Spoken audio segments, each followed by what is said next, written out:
y'all doing? Good. We good? All right, I'll start here. Um, First, I want to start with the guys going out. Bogey and DeAndre and David Roddy. When I came in this organization, it was the same time Bogey came in, same year, and to watch how he's evolved as a player and as a person has been really fun to see. It's going to be hard to lose him. With DeAndre, it was one of my first conversations I had with a player when I was here as well, and seeing the year that he's had also makes this really challenging. And with David, who's just a fantastic human and has been a really core part of our culture for this season alone, it's challenging. And so for those guys, these are never easy, but I'm excited for their opportunity elsewhere. And sad I couldn't be here, but at the same time, we have got players coming back that I'm thrilled to have in Terrence and in Karras and in George, all having productive seasons themselves. And the types of players, when I talk about Hawks DNA, they fit that.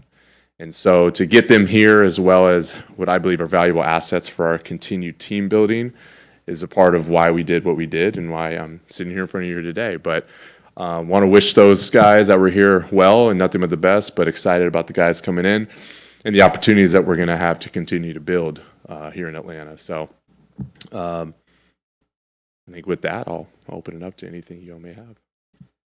I guess just to quickly follow up on sort of the names that you mentioned, one of the guys you also brought in was Bones Highland, but he's not mentioned. I'm curious what the plan is for him moving forward, if he's going to be here with Atlanta or if you guys are working something else out. Yeah, we're working something else out there, which details I can't get into yet, but we're going to work out something else.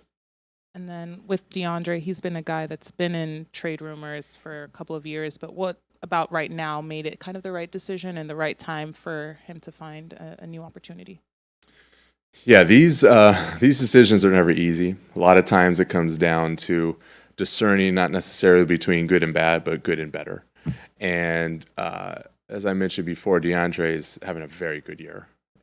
But with what I discern to be where we're at and ultimately where we want to go, you have to make certain decisions and certain transactions that are challenging. But ultimately, I think he's going to land in a spot they're doing pretty well, and we're excited for the return that we got. Like I said, it's guys and players that we really enjoy and we're excited about, and also just the asset package things that are going to help us continue to move.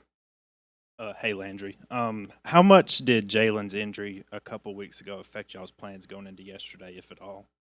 Yeah, it's a good question. Sad for him. I mean, that was a huge blow. We're a pretty good team when he's playing basketball for us. But for us throughout this year, our objectives remain the same, especially at this deadline. How do we acquire talent with Hawks DNA? How do we continue to add to our assets and play winning basketball and competitive basketball? Like, that's what's most important. So nothing had changed in our calculus with that. What was it about the skill set of Levert and Mann that and Yang that really kind of drew you to those being the types of players that you wanted to bring in? Right.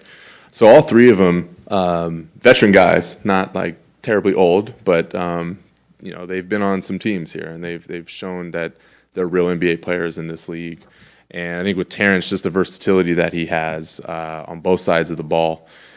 Something that's intrigued us for a number of years, actually. So the chance to get him was something that I was very excited about. And then with Karras and George, I mean, Karras and the production that he's had this year, we knew if DeAndre was going to leave, like there was going to be a hole, especially from our scoring perspective. So with Karras, his ability to create shots for himself and shoot the ball, and as well as George being able to space and just the locker room leadership that he has, I thought was going to be great to bring back in when we lost DeAndre.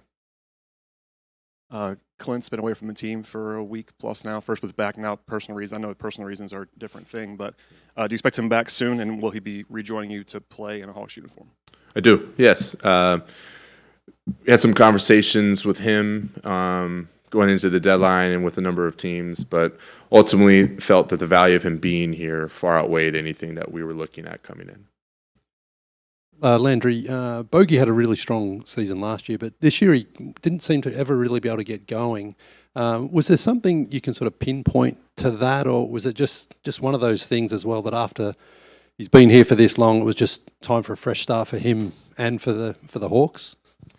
Yeah, I mean, part of the player journey, frankly. You have ups, you have downs, and for him, he's been great while he's been here with us, regardless of how in a vacuum this year it's looked. And so the impact that he's had, I mean, we will feel that for sure. But I think it's just part of the journey. Nobody's perfect, and having been a player, like I can definitely attest to that. There were reports that there was interest from the Spurs in regard to Trae Young, so I didn't know if you could talk about if any of that was true. And also, after the trades that you made, do you believe that this team is set and able to make a playoff run with the guys that you have now? So, yeah, any rumors or speculation I won't comment on. But as far as what's within our grasp, the message has continuously been compete. And that goes beyond wins and losses. If we compete every day, every possession, and we show up, the end results will take care of themselves. Sorry to go back to Bones, but just curious if there's something that you guys are able to work out with him and it opens up a roster spot. Does that lead to an opportunity for one of the two-way guys like Dom or Daquan or Keaton to be promoted, or do you look at College Park and see what's going on there? Yeah, we'll see what it ultimately looks like with Bones and in that roster spot. But our two-way guys have been very good, and that's a huge nod to our development. And College Park, I think Steve and his staff have done a terrific job. And when those guys are here in Atlanta, I know with Q and our coaching staff, like they've really pinpointed some things with those guys to help elevate the group. So what they're doing in College Park and when they are here in Atlanta is something to celebrate. It gives us, a lot of things to consider when we talk about players on this roster for the future. Did you guys have to kind of change focus almost from, a month ago with JJ still healthy? You guys were like a game and a half out of the 4th seed competing, and then JJ gets hurt. You guys go on this kind of losing streak, and maybe you're not as much buyers as you thought at the deadline. Did you have a plan maybe a month ago that was a little different than what happened, and did you have to kind of alternate or audible? With Jalen going out, it's a huge blow. Very good player, and it's a big part of some of the early winning success that we've had. But nothing really changed. I know ultimately it's not about just one season. We're here to build a championship caliber roster, and not just for a year, but for years to come. And so when we have opportunities at the deadline, part of our job is making sure we're setting the right objectives. But for this deadline, nothing changed. We knew that we had to continue to build regardless of wins and losses. I know it's always part of the calculus, but how much does future contractual stuff, planning for your books long term, roster long term, have to do with moving on from particularly DeAndre and Bogey right now? Well, I think just in general, you always have to account for it, especially now. Our group, and from a strategy perspective, is just making sure that we're diligent around aprons. Aprons are the real challenge that we have, because the moment you start to touch those, you're restricted in your team building. And for us right now, like we have to maintain a lot of different options for the future. So just navigating that has been important. Landry, I know they have to go through physicals and whatnot, but when do you expect for the new guys to be ready? So they're all here already. They're going through that process, and hopefully we'll get them back here in this road trip. Not necessarily a trade deadline question, but it seemed like there was a shift a few weeks back when Jack moved into the starting lineup. What prompted that move, and what have you seen from him in examples since he started? O's been very good. He's been very good for us. He's been working his tail off, and I think for us, just the style of play and some things that we wanted to change have been a little different and require different skill sets and personnel in doing that. And kudos to him. He's doing well, but ultimately, we gotta win at the end of the day. Landry, I know you mentioned the aprons earlier. I think it was all but 4 teams made a move somewhere around this trade deadline. Do you see that as being healthy for the league and a good thing for the league that there's that much movement this time of year? It's hard to say. There were a lot of moves. I think it was the most moves in NBA history. That's true. Okay, so from a team perspective, right, you're always going to want to do things that help your team be set up for future success. But it's always hard because you're basically moving lives around, and we don't want to go into this, and I hope no teams do, taking that lightly. You're asking players and family members to uproot and go somewhere else, and that's a challenge. And so you hope that through this transactional process, you're honoring them through it all, being honest about things and about where they stand in the organization, and hopefully getting them to situations that are win-win for them and for us. Outside of the trade deadline, this is another year that Trae Young has really good numbers and play, but is not selected to the All-Star team. Is that something you kind of view as a disrespect to him, or just how do you process that overall of him just being left out once again? It's unfortunate. He's having a fantastic year, and he's worked his tail off, and he's competitive. I know he had some frustration through it, but the Trae Young that I know is about bigger things than just individual accolades. What was your conversation like with the guys after the trade deadline? I mean, Trae said over and over again he wants to be on a winning team. So what has the conversation been like? We are building that. You keep saying that, but when will that be? Yeah. I will always sit up here and tell you we're always building. Even if we're coming off a championship, you always have to evolve. If you don't, you'll slide into irrelevance. And I truly believe that. So for me and for the group that I represent in this franchise, I will always sit up here and say we're always thinking about what's the next best thing, regardless of the results or outcomes that we experienced before. You mentioned in the release even that you've been looking at Terrence Mann for a long time. Is there anything in particular that you're seeking with him? Obviously, his defense is what he's kind of known for more than anything, but is that what you were targeting there in that trade? Yeah, that and who he is as a person. When you identify guys across the league that they have what we identify as Hawks DNA, that ethos, you're always going to keep track of them, and when they become available, you want to be aggressive about getting them in your building, because it's a lot more than just defense. It's how you impact the locker room. It's how you impact your everyday. It's how those that are around you are experiencing you. And for our team building, that's really important. And of course, he's a fantastic player on the floor. Have you spoke with Trae since the deadline passed, and what do you envision for his future here? So we're always in conversation with our players, and for him and for the rest of them, it's always about be where your feet are at. We've got a game tonight, and we got a road trip coming up, and then we have a break. So we're still trying to go out there and win some games. Just on that point, there's so many insiders out there, people putting rumours and smoke and things like that. How hard is it for the players sometimes to hear their names? Do they come to you and say, hey, is there any truth to this? Are you talking to these teams? Or how do you approach those relationships so that guys don't feel that they're being shopped around if it's out there that maybe they are? Yeah, our hope, it's either them or it's their agents, and our hope is that leading even up to when rumors or speculation or anything like that goes around, you're being honest about where they stand, and you're trying to work with them through that all. And sometimes it's there's some things that are out there that are true, and sometimes there's not. But just being in continuous dialogue is certainly helpful.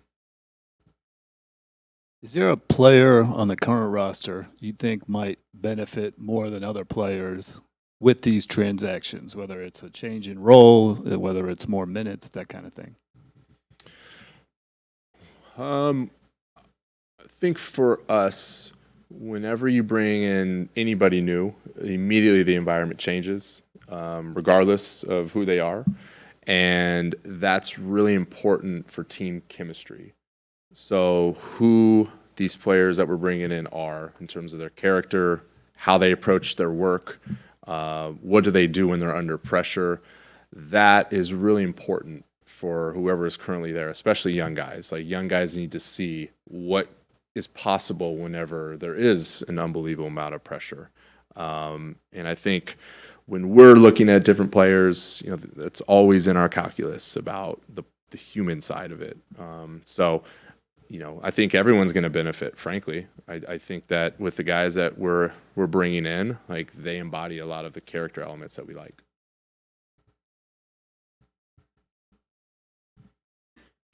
I know you've said it a couple times that obviously, the long-term goal is to build that championship roster and continue building. And you have this strong young core that you guys are building around. But is there a priority? And if there is, what is kind of the priority in building the roster right now? Is it like surrounding those guys with certain, certain player types, or is it, just building it out to a way that you think serves, I guess, best fit?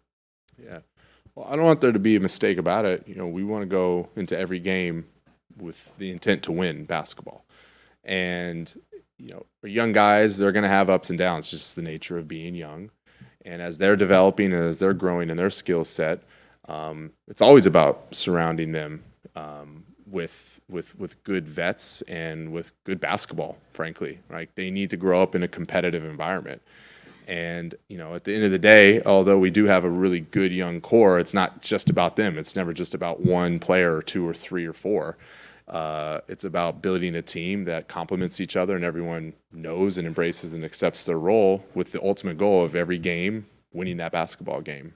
Sometimes you do, sometimes you don't. If you do, great. What did you learn? If you don't, great. What did you learn? It's part of the evolving process. That's the mindset. Hey, Landry, I hear you. We hear you talking about things like Hawks DNA and character elements.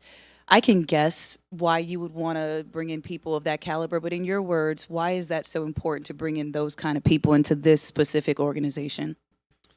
This business is hard, and there's a lot of things that you can move the needle on, and there's a lot of things that it's really hard to move the needle on. And for our group, it's about focusing on things that we can control. And the things that we can't, or the things that are really challenging to move the needle on, you want to bring in guys that you don't necessarily have to worry about that. And I think for us, if where we want to get to is to sit and say we're championship caliber, it's going to embody a lot of the elements of the characteristics that I've mentioned, right? Like, you're going to have to compete, you're going to have to work, you got to have a growth mindset, there's a grittiness that you're going to have, and a level of humility to understand when things don't go your way or you're in a role that you may not like or enjoy. Can you embrace that? Because it's bigger than just you. And if you can find guys that buy into that, when we go through slumps like that we have, that makes it not easier, but you look across the table or you look across the locker room and you say, like, not only can I win with that guy, but I can lose with them too. That's really important for us. And every season's going to have ups and downs. And so I want to make sure that we're building out a team that, regardless of highs and lows, like, they still stay together. Because when it starts to go like this, championship caliber goes out the window. Not a trade deadline question, but coaches always talked about progress not being linear or development not being linear. I'm curious what you've seen from Zachary this season that's pleased you, that you want him to continue working on, and just how that development has been unfolding for him. Yeah, I would 100% agree with Coach on that one, and we're totally aligned there. It is never linear. A lot of times it almost looks like you're going backwards, but for Zach in particular, I keep coming back to 19.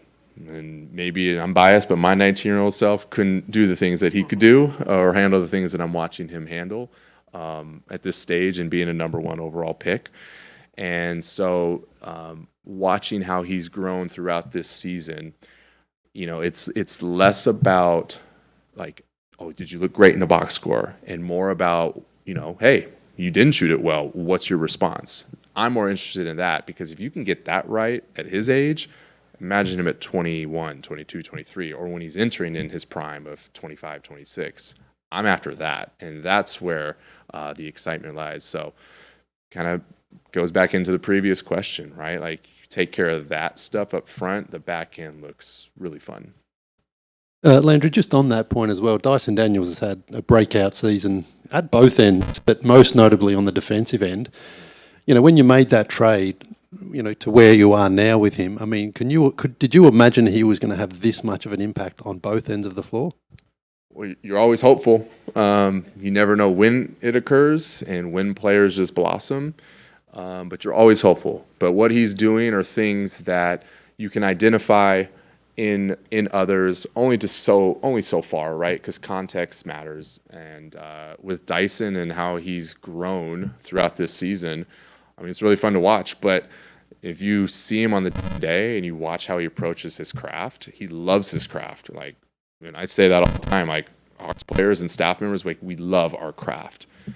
So to see it out there, it's not a surprise once you get to know him and watch how he operates day in and day out. You couldn't really see that before because I didn't work in New Orleans. I wasn't with him at that point. But from what you could tell what he was doing on the court and the things that you learn about players behind the scenes, you're hopeful. You're never sure. But he's a guy that, when I say Hawks DNA, he embodies that. I know obviously the intent is to always go out there and win the games, but how do you prevent players and maybe even fans from getting frustrated during the slumps or maybe this building time that you're trying to build a championship team? I don't think you can prevent that. I think that what you can do is you can identify what people do and how they operate when that happens. That's the difference to me. There's things you can control and things you can't control. I mean, we're all sitting in here and we've had some really hard times in our life. I would imagine we're human.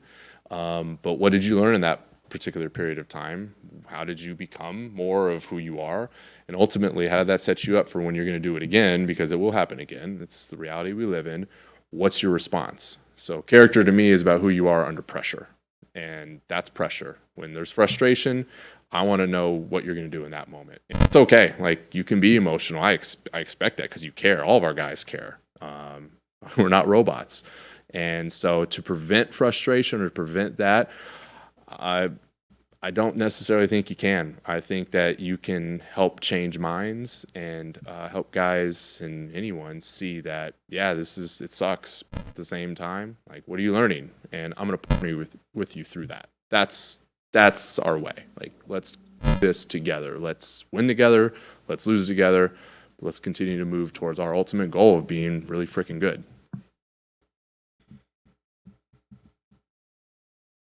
All right. Thanks, everyone. Let's go get a win.